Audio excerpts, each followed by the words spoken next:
接着我又问他，可否再向朱启潜借来，再做一本付钞本。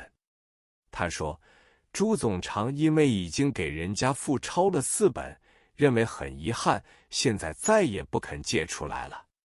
这样的答复，我闻之若有所失。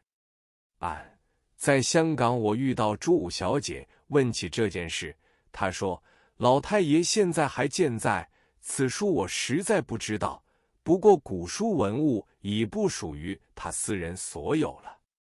其后朱启潜亦逝世，王掌柜对我说，孤本的医书多得很，藏家不肯出售，但是可以花些钱借出来请人手抄，抄写的人什么体都会写，每1000字不过小洋3毛，即3毫子，你要什么体就写什么体。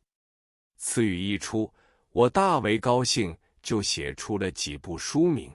王掌柜说，其中有2部立刻可以借得到，动手抄日子是不多的。我说，好极了，我就托他一手包办，并且预付了一些钱给他。过了10天，我又去拜访王掌柜，买了10多部书。他说，您要抄的书已抄好3/4，您要不要去看看？我说，好极，那是求之不得，可以一开眼界。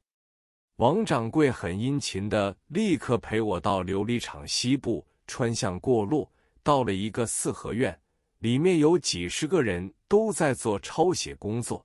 这些人都是老先生，从前是替木刻书写底稿的，字体工整到数万字一笔不苟的。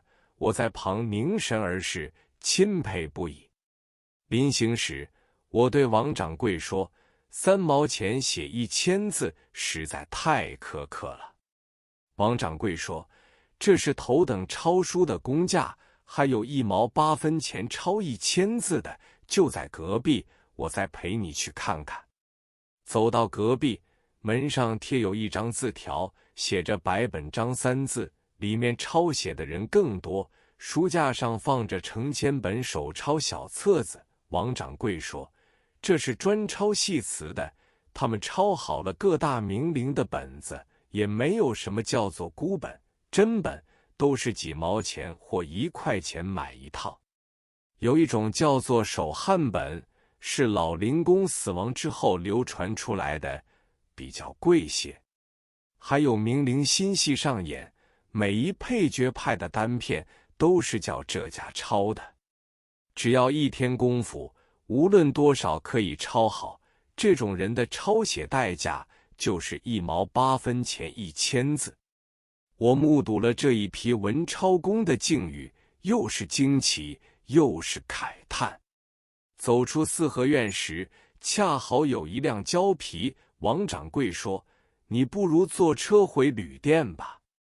我就到东安市场醉斋去看我太太，因为她在那里选购玉器饰物，也买得很高兴。临行时，发觉我的皮夹子不见了，这里面放着300多元钞票，这一下子令我有些发急，想来想去，这皮夹子一定是丢在胶皮车上，还珠无望了。幸亏口袋里还有8块钱，我也不动声色，照样同太太进餐，再到开明戏院去看戏。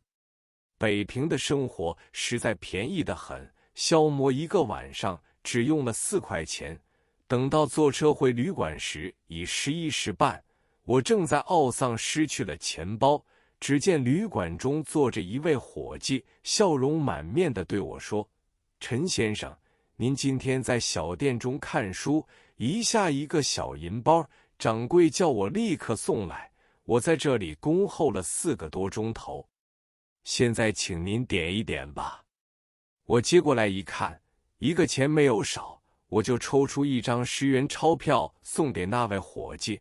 那伙计极诚恳地说，这万万使不得，我在附近书社的工资不过6元，收了您这笔钱，我就会卷铺盖了。推了好久，他仍不肯收。我知道北平物价虽平，但是洋货很贵，于是在身边抽出一支银色钢笔。